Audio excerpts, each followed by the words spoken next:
Je ne fume pas et je suis français. Bizarre, non? Eh oui, avez-vous remarqué que les Français fument beaucoup? Mais pourquoi? Bonjour, je suis Jonathan, professeur de français natif et coach pour tous ceux qui souhaitent gagner en confiance en français.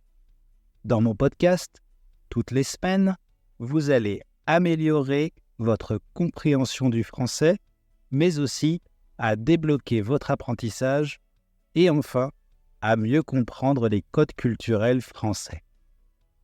Sachez que vous pouvez accéder à la transcription gratuite et aux flashcards sur mon site web www.tavieenfrançais.com. Et si vous avez un moment, vous avez aussi la possibilité d'évaluer ce podcast avec une étoile et un commentaire. Vous avez été nombreux à me poser cette question. Pourquoi les Français fument-ils autant? Aujourd'hui, j'aimerais vous parler de comment on est arrivé en France à devenir l'un des pays les plus fumeurs au monde.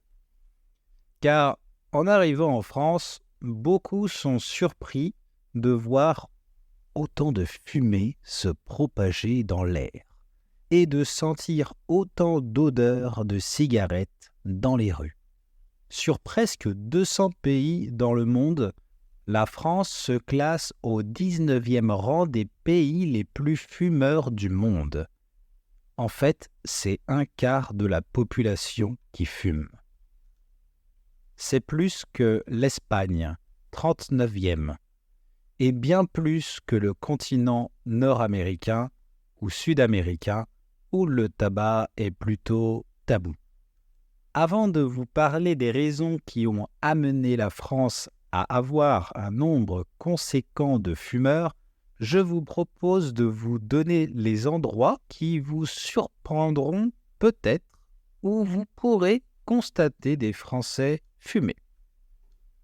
Alors, je précise que ces situations ne sont pas valables pour tous les Français fumeurs, mais ce sont des situations que moi, en tant que Français, j'ai vues ou vécues et que je considère qu'elles peuvent être surprenantes, voire choquantes, pour vous qui venez d'un pays où, certainement, le tabagisme n'est pas aussi répandu qu'en France. D'abord, on a les cafés et les restaurants. Vous pouvez être surpris de voir à quel point il est courant de fumer dans les cafés et restaurants en France. Certains visiteurs peuvent être choqués par le fait de devoir partager un espace avec des fumeurs pendant qu'ils mangent ou qu'ils boivent. Oui, certains Français n'attendent pas d'avoir fini de manger pour fumer. Un autre endroit, du moins surprenant, ce sont les parcs pour enfants, les aires de jeu, et même à la maison. Des Français peuvent fumer en présence d'enfants, même s'il faut avouer que c'est plus rare. Il y a les gares, les arrêts de bus, ou même à proximité des entrées d'hôpitaux. Dans tous ces lieux publics, c'est possible de respirer la fumée de cigarettes, et même devant les écoles. Quand j'étais étudiant, il m'est arrivé de voir plusieurs fois des professeurs fumer avec leurs élèves, et aussi de voir des jeunes collégiens de 13-14 ans se cacher derrière les arbres de la cour du collège pour pouvoir fumer en toute discrétion. Dans certaines villes françaises, depuis récemment, il est courant de trouver des cendriers publics installés dans les rues pour permettre aux fumeurs de jeter leurs mégots. Alors, pourquoi tant de fumeurs? Eh bien, en France, le tabagisme est plus accepté que dans d'autres pays. Et ça, depuis longtemps. Pour comprendre, revenons dans le passé. Le tabac, il a été introduit en France au XVIe siècle et sa consommation s'est répandue progressivement. Au fil des siècles, le tabagisme est devenu une pratique courante dans la société française. c'est en 1840 que le tabagisme a été industrialisé en France. Au départ, il était associé à la noblesse et à la royauté. Les membres de la noblesse et de la cour royale étaient souvent parmi les premiers à adopter cette nouvelle habitude. Historiquement, fumer dans les cafés était déjà une pratique courante, déjà acceptée. Et puis, le tabagisme est devenu associé à la vie sociale et culturelle en France. Si aujourd'hui on voit plein de Français fumer, c'est parce qu'on a normalisé le tabagisme. Maintenant, on considère normal d'aller dans des cafés et des terrasses pour aller fumer. Ce sont des lieux emblématiques de la vie sociale. Les gens se réunissent dans ces lieux pour discuter, lire, travailler ou simplement passer du temps entre amis. Et fumer une cigarette fait partie intégrante de cette expérience sociale. Aussi, on a représenté le tabac de manière positive dans la littérature, l'art et le cinéma français. Des écrivains célèbres comme Albert Camus et Jean-Paul Sartre étaient des fumeurs notoires.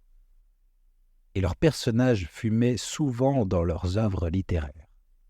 Cette représentation a contribué à l'association du tabagisme avec le style de vie bohème et intellectuel. Un style qu'on appelle aujourd'hui bobo, bohémien bourgeois. Des écrivains tels que Baudelaire ou Sartre ont souvent intégré des descriptions détaillées de la cigarette et du tabagisme dans leurs écrits, créant ainsi une association entre la consommation de tabac et des concepts comme la liberté et la rébellion. Les cafés littéraires étaient des lieux de rencontre pour les écrivains, les intellectuels et les artistes, où le tabagisme était non seulement accepté, mais souvent encouragé. En fait, ces lieux sont devenus des centres d'échange d'idées et de création artistique où la cigarette était souvent un accessoire incontournable. Le cinéma français a également joué un rôle très important dans la promotion du tabagisme. De nombreux films français ont présenté des personnages fumant avec élégance, renforçant ainsi l'image du tabagisme comme quelque chose de sophistiqué. Et entre 2015 et 2019, la Ligue du cancer a recensé plus de 90% des 150 films les plus populaires ayant un lien avec le tabac. Que ce soit de personnes en train de fumer, de la présence de cendriers, de cigarettes, ou même de personnages parlant de tabac. Et c'est drôle de voir que les personnages fumant dans les films français ne jouent pas tous le rôle des méchants, pas comme aux États-Unis, par exemple. Le ministre de la Santé, en 2017, a proposé d'interdire la cigarette dans les films, mais les cinématographes lui ont répondu que la France se dirigerait vers le puritanisme. Et encore aujourd'hui, c'est un thème qui continue de faire débat. L'art et la liberté sont presque intouchables en France. Quant à la publicité, l'industrie du tabac a mené des campagnes massives qui ont rendu le tabagisme branché, c'est-à-dire à la mode, et l'ont associé à des images de succès, de virilité et de style de vie désirable. Dans les années 20 et 30, les publicités de cigarettes étaient courantes dans les médias imprimés et parfois même à la radio. Elles présentaient souvent le tabagisme comme une activité sophistiquée, élégante et même bénéfique pour la santé. Des marques comme Marlboro, Camel et Lucky Strike ont utilisé des campagnes publicitaires impactantes pour associer leurs produits à un style de vie attirant, souvent en utilisant des images de cow-boys, de fumeurs séduisants ou de célébrités. Ce n'est qu'en 1991 que la promotion du tabac a été bannie des publicités à la télévision française grâce à la loi Évin. D'autres lois ont été mises en place en France par la suite, Et en 2007, le gouvernement français a interdit de fumer dans les lieux publics fermés et couverts, y compris les bars, les restaurants, les cafés, les discothèques, les hôtels et les gares. Je me souviens encore, à l'époque, sortir de bar sans odeur de tabac sur mes vêtements. Ah, un vrai soulagement.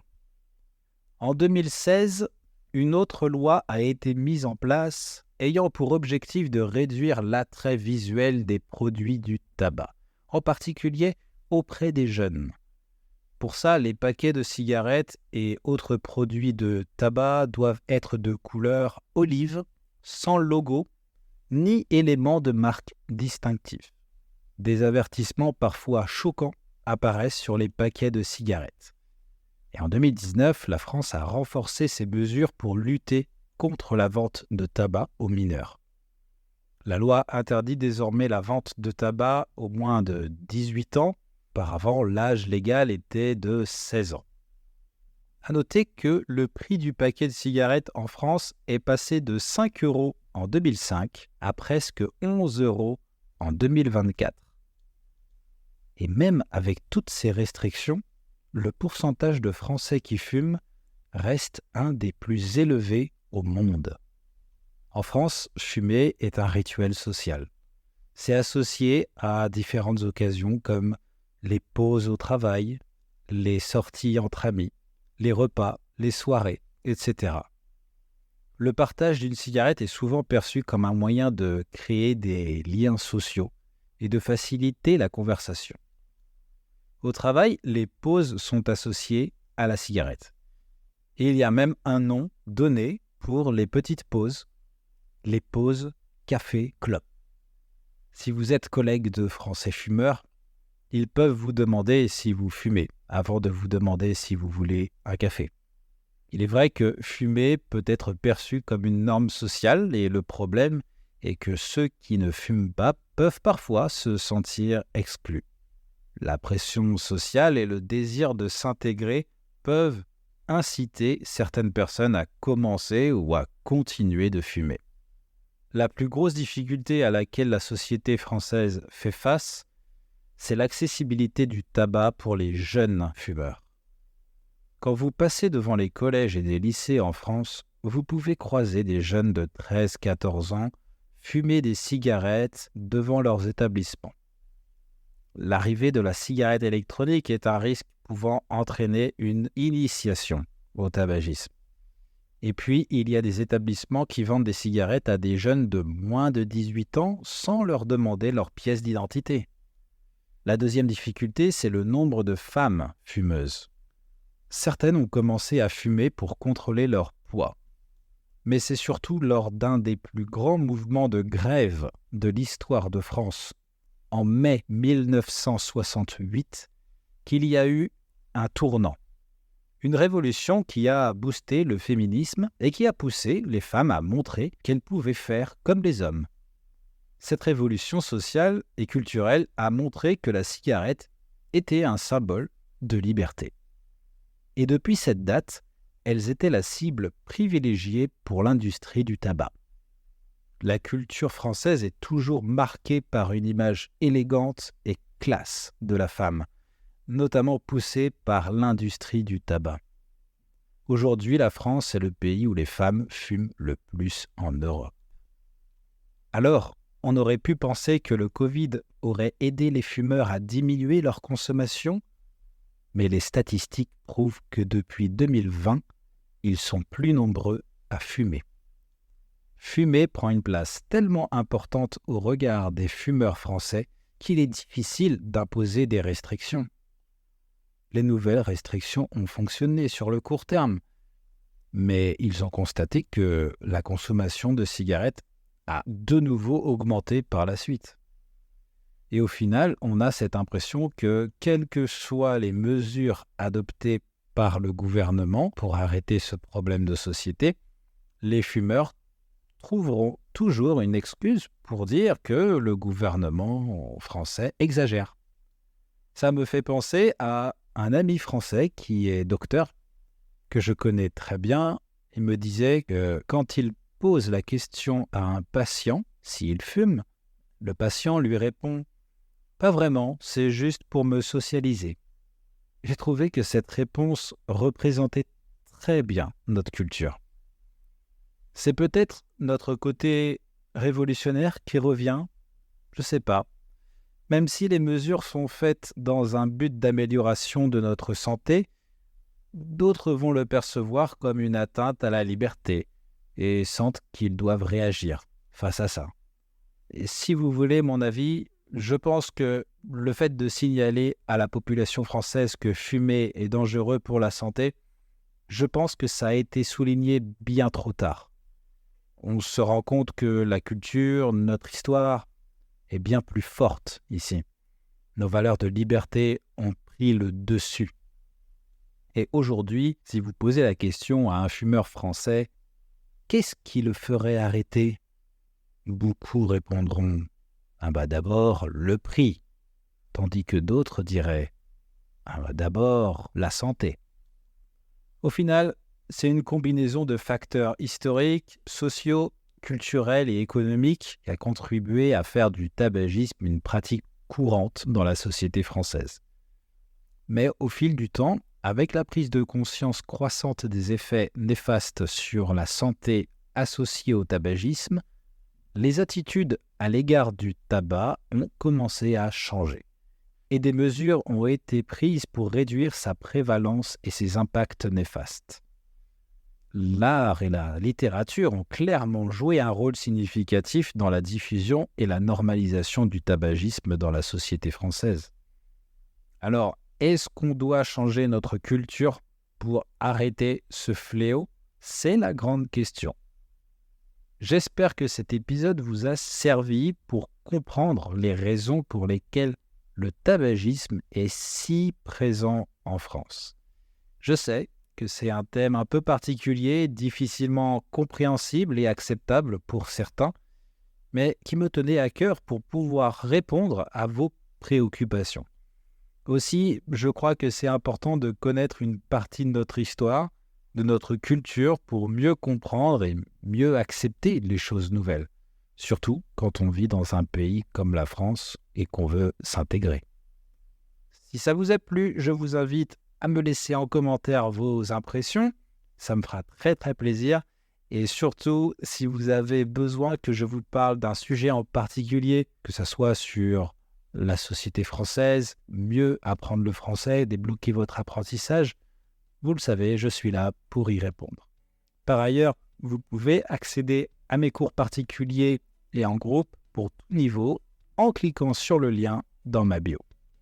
Si vous avez de nouveaux sujets en tête pour mieux comprendre les Français, n'hésitez pas. Ce sera vraiment un vrai plaisir de les partager avec vous. Et n'oubliez pas, le premier pas du changement est la prise de conscience. Et le deuxième est l'acceptation. Prenez soin de vous et à la semaine prochaine. Ciao les amis.